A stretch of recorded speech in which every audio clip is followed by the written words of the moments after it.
All right. Well, welcome to the webinar. And my name is Zhiying. I'm the Director of Life Sciences and Technology at GEM Pharmatech.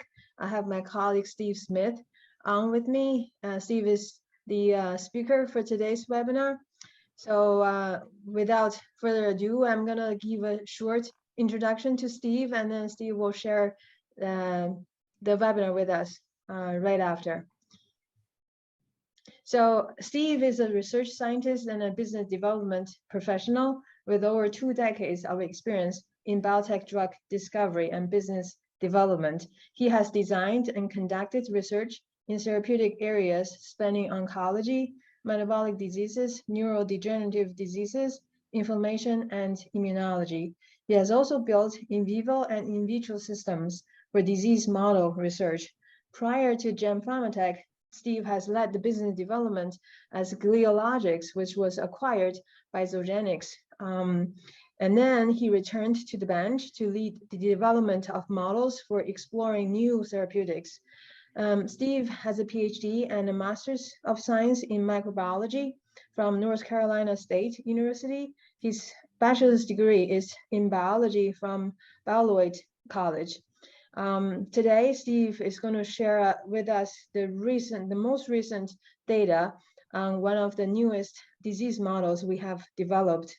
Is the FAD4T, is a mouse model for Alzheimer's and other neurodegenerative diseases. All right, Steve, the stage is yours. Great. Well, thank you so much, Zhiying. I really appreciate it, and look forward to telling the group about our about GEM Pharmatech's development with Alzheimer's disease models. So let me go to the full screen here. Okay, great. Thank you.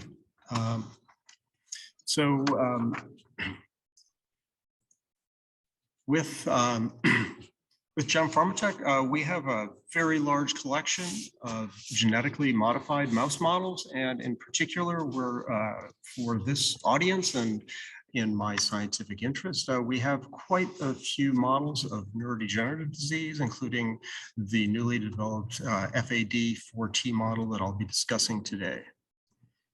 And so the disclaimer that we always have to show, legal disclaimer.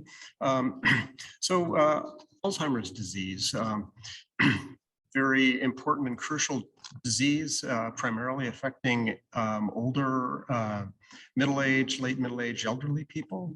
And Alzheimer's disease was identified in 1901 by Dr. Alzheimer, who examined a patient who had dementia. And the Dr. Alzheimer used cell staining techniques to identify the amyloid plaques and neurofibrillary tangles within the cortical gray matter of the brain, which is the hallmark, of the disease.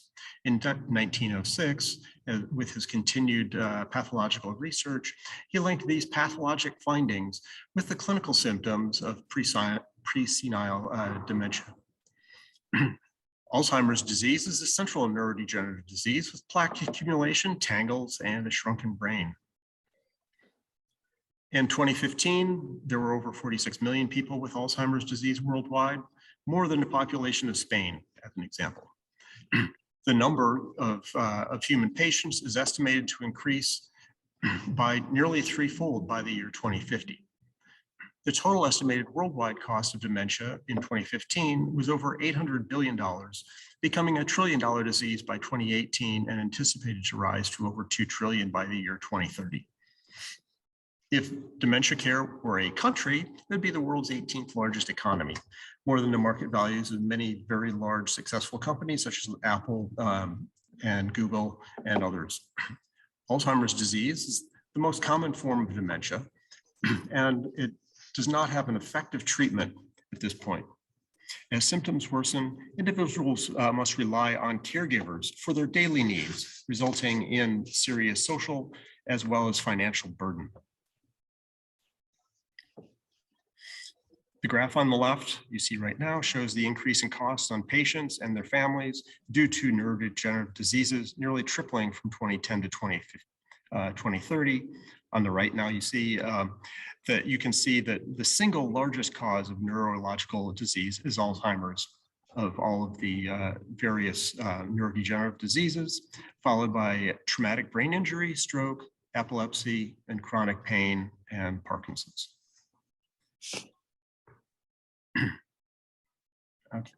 There are many hypotheses regarding the real drivers of Alzheimer's disease, including abnormal deposits of amyloid beta protein in the extracellular spaces between neurons, formation of tangled tau protein fibers inside the neurons, cholinergic neuronal damage, inflammation, and oxidative stress. Many of the Alzheimer's disease models are based on the A beta hypothesis. Pharmatech has also developed models to test this as well.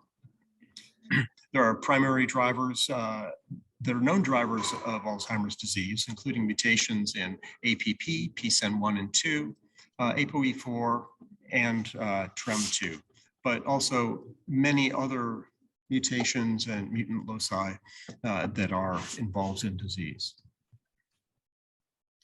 Okay.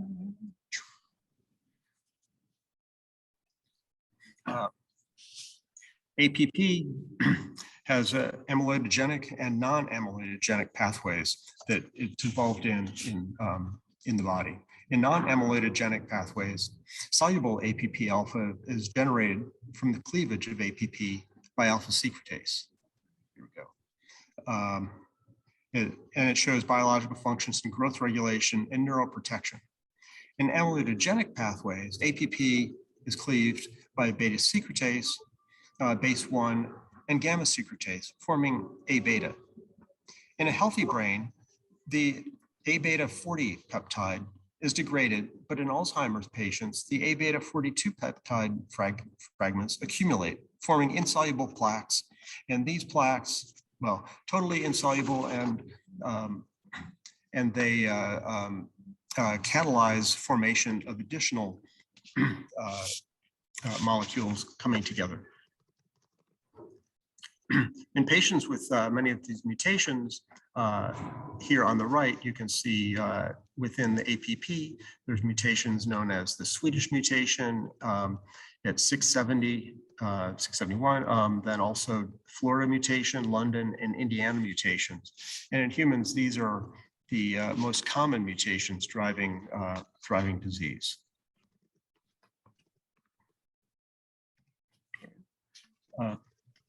More than 200 Alzheimer's disease therapeutics have been or are currently in the clinic. Shown here in this table, there's currently about, this is fairly current data. Within the last 5 years, there were over 100 drugs and drug targets. Primary targets are A beta, tau, base 1, and gamma secretase. However, few drugs make it to phase 3 or even the market, suggesting that there are more appropriate preclinical models that should be developed, need to be developed in order to study and treat this disease. Animal models of Alzheimer's disease are valuable tools to understand familial or early onset Alzheimer's disease. There are several classical Alzheimer's disease, such as several classical models, including the APP presenilin, the 3X transgenic, and the 5X FAD, or familial Alzheimer's disease.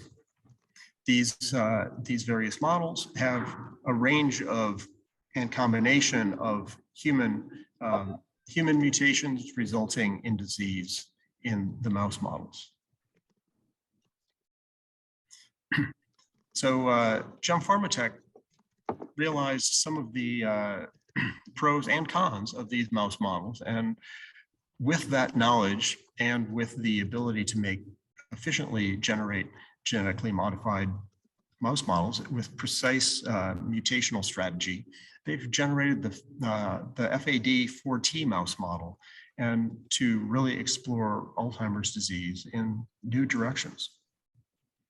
With this model, So as you might guess, there are 4 mutations. 2 of these transgenic mutations, Knockian mutations, are in the APP, using the Swedish and Indiana mutations. And in PSEN1, there's also 2 mutations. This model has several advantages, including it develops A-beta deposits by 6 months of age, and A-beta deposits at 4 months of age are comparable to the 5X FAD model. It's also generated by Gem Pharmatech and has independent IP. The sales are not limited. If a researcher is interested in the model, they can purchase the model from us. We can breed up the animal model and send animals to them. We can also internally conduct studies at our facilities in China, as well as partners here in North America. And there's a favorable price to this model too, making it easier for not only academics, but industry groups as well to use and explore this model in their research. Using an antibody that specifically reacts with A-beta plaques, we detected traces of A-beta deposition as early as 1.5 months in the FAD4T mice, with A-beta deposition increasing gradually with age, as you can see here in these images. The A-beta plaques are found to be more severe in female mice than in males, which is consistent with clinical pathology in humans. This figure shows data using female mice and their A-beta plaques. Whoops. The data from collaborators of ours with this mouse model shows that when compared to the 5X FAD on the bottom, that A-beta plaques in the cortex and hippocampus of 4-month-old FAD4T mice is comparable to that of similar age 5X FAD mice.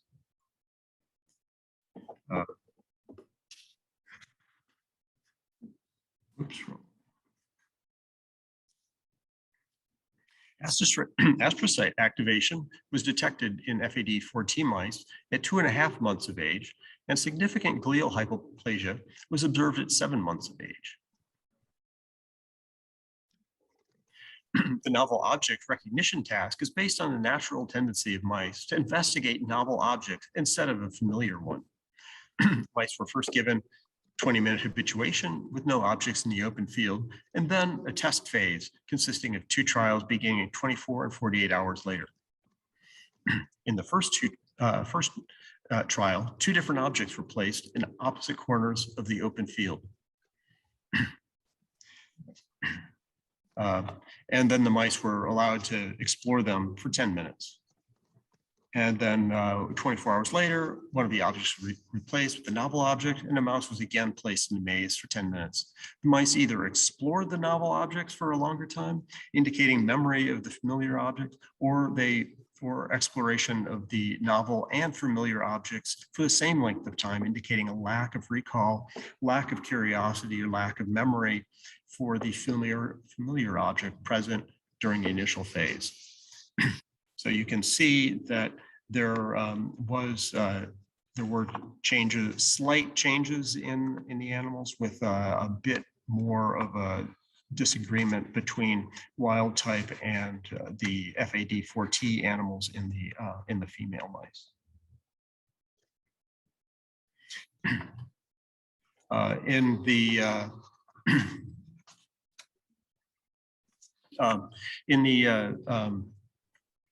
The Morris-Water maze test, it was used to measure spatial learning and memory. The maze is equally divided into 4 quadrants with 1 hidden platform. The training sessions were conducted in 4 consecutive days with 4 trials per day, followed by a probe test on the 5th day. In each training session, mice were randomly released into the 4 quadrants and allowed to have 90 seconds for finding the hidden platform and 30 seconds to rest on the platform. And then if mice didn't find the platform within 90 seconds, we guided to the platform where it stayed for 30 seconds. For 3-month-old mice, the FAD4T mice showed natural learning and memory abilities. compared with wild type mice. And that's shown here in figures A and B. While in the spatial search experiment, there's a trend toward cognitive decline in FAD4T mice, female mice, compared with wild type mice. As you can see here, some disagreement, indicating by less transition numbers, less time spent in the target quadrant, and that is shown in figures C and D here. Again, another continued work with a collaborator.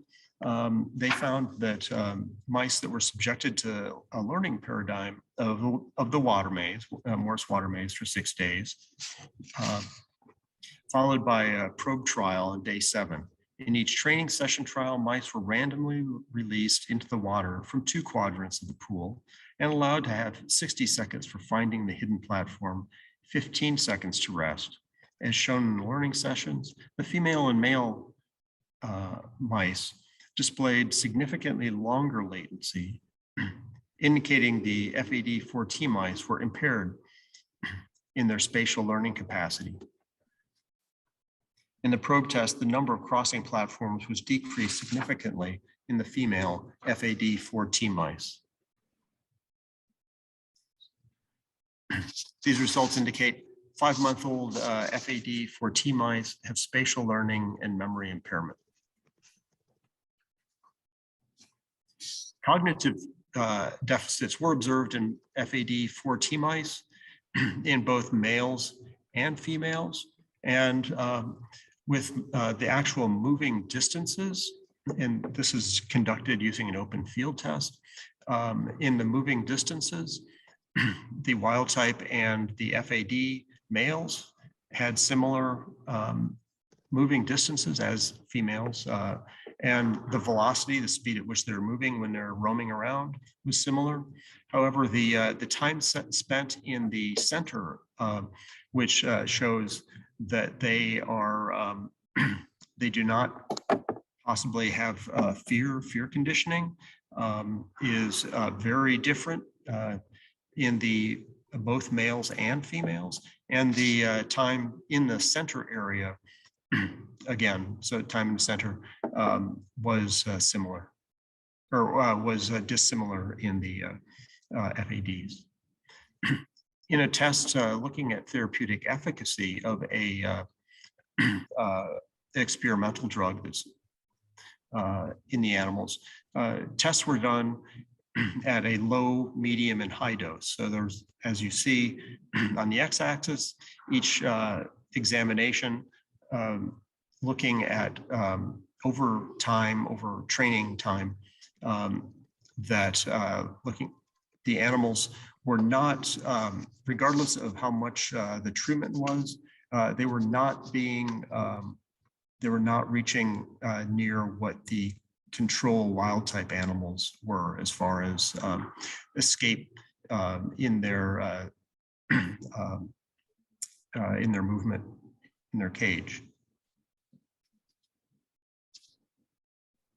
Interestingly, there appeared to be some slight improvements in the low dose treated animals compared to the other FAD4T animals. However, this was not observed in all parameters or in all animals. There is still a fair amount of variability seen within even the reasonably successful group.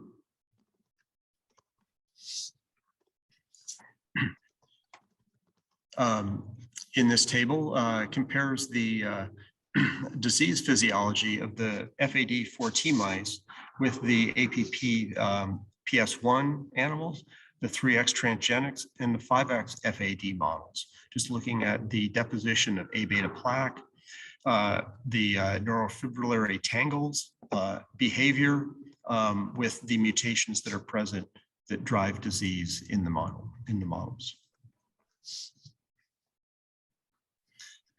Next, be discussing the Alzheimer's disease plus mouse model.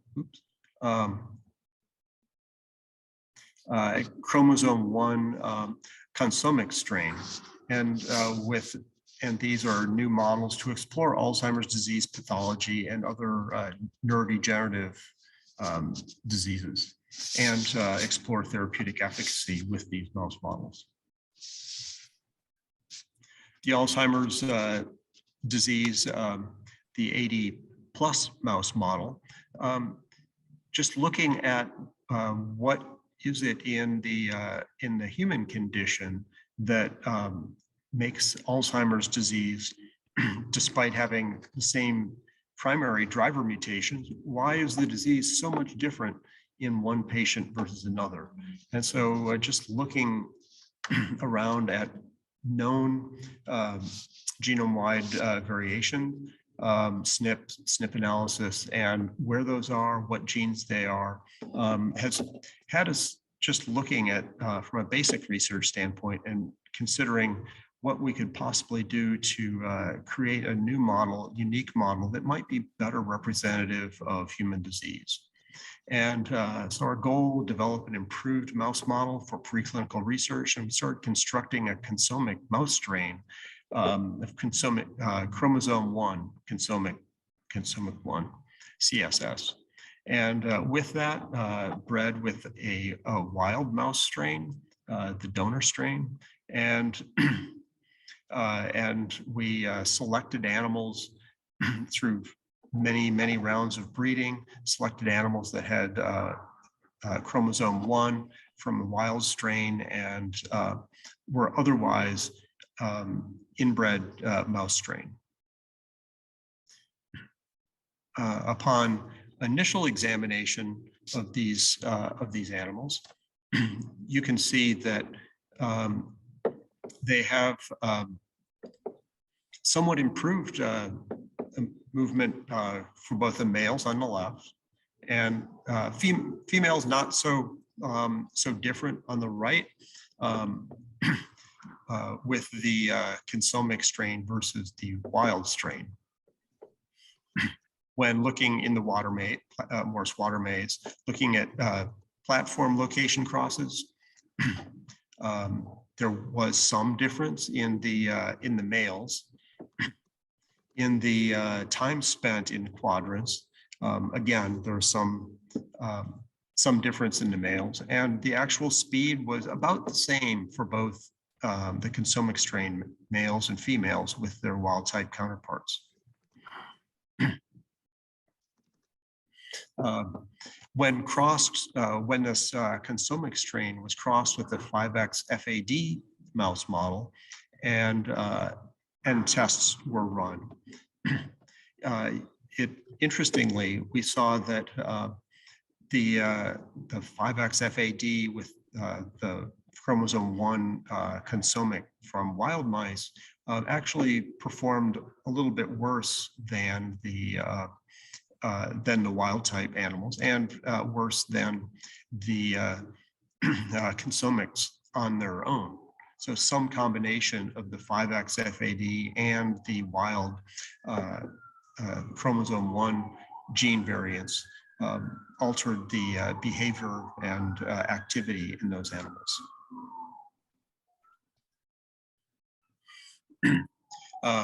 We also saw that with these mouse models that they have some spatial memory deficits that are greater than in the 5X FAD alone, and the chromosome 1 mice, the 765 animals, are actually, as on their own, very low absence in Alzheimer's disease plaques. And so for some reason, the combination of the 5X FAD along with the consomic chromosome 1 resulted in somewhat slightly worse disease, which became statistically significant upon histological as well as behavioral analyses.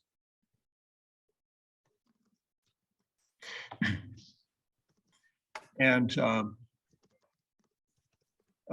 this slide is showing that within GEM Pharmatech, we have a wide range of research models that are in development or have been developed for a wide range of neurodegenerative diseases, including prion diseases, Alzheimer's, Parkinson's, ALS, Huntington's disease, and Lewy body disorder, and FTD. And those with the stars, those have mouse models that are currently developed or are in development. GEM Pharmatech has also developed a wide range of humanized mouse models of CNS disease. And many of these are being released, or they will be released very soon. And with these, we hope to work with outside groups to help characterize the mouse models for their research, for their own internal research studies, but also if we could work with groups who could characterize the mouse models for our own, for better understanding the mouse models themselves, that would help us and our marketing team. And we would love to work with you, anyone who is interested in working on these or any of our other neurodegenerative disease mouse models, to bring them forward and bring them out into the research market. We also have other models that, as I mentioned, that have been developed or again are coming forward, and these being released or have been released and currently available, including the FAD4Ts. That concludes my discussion for today. And I'd be very happy to hear what you, hear your thoughts, your interests, any questions that you may have. Thank you very much. All right, thank you, Steve. And I'll answer the first question. So we got a couple questions in the chat box, a couple questions in the Q&A. I'll repeat the first question and I'll answer that so you can take a little break. So the first question is, will the slides presented at the webinar be available after the talk to the attendees? The answer is yes, but you are highly encouraged to email us so that we know who to send it to after the event. And so Steve, I'll read the second question to you. What is the donor strain of the origin of chromosome 1 in the consomic mice? The donor, I am pretty certain that it's a wild mouse strain, and I'm not sure where that wild strain came from, but that was, I think that may have been on a slide that was deleted from today's presentation. Yeah, I can chime in Yeah. To help Steve out. I did, we have another webinar before that we also mentioned the consomic strain as one of our methodology going forward to generate new models for disease exploration. So the consomic strain, these are really, as Steve said, wild animals we caught from the wild. This particular one is, I believe, in China, Yunnan province, if you're familiar with the geography in China. All right, next question. What are the differences between the FAD4T model versus the 5X FAD? I think you mentioned that during your webinar. If you don't mind, can you, just highlight a couple of points that you want to share with the audience again? It's many of the same mutations in the 5X as well as the FAD4T models. And it's really that the FAD4T has 2 mutations in APP, the Swedish mutation and Indiana mutations, whereas, and then in the PSEN1, they've got 2 very specific mutations in there. And so it's similar to the 5X, but the 5X also has the Florida and the Swedish mutations, and one of the same PSEN mutations. All right. Second one I saw from the Q&A for the Consomic 765 model. It is still unknown what caused the difference between the 765 versus the wild type mouse. Yes, that's still unknown.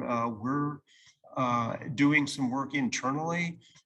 In China, we have collaborations with, I believe, 2 academic groups that are exploring those differences. And so we're very excited about working with any other groups to help explore this as well. We know the value of doing some genomic profiling, and we just don't have the bandwidth to approach that. But if some group would like to work with us on this, we would really enjoy working and learning about the model more. Thank you. Yeah, fabulous. So I'm now coming back to the chat box. I got your email, Alexander. We'll definitely make sure to send the PowerPoint to you after the event. I also see another question. Do any of your mouse models exhibit increased oxidative stress?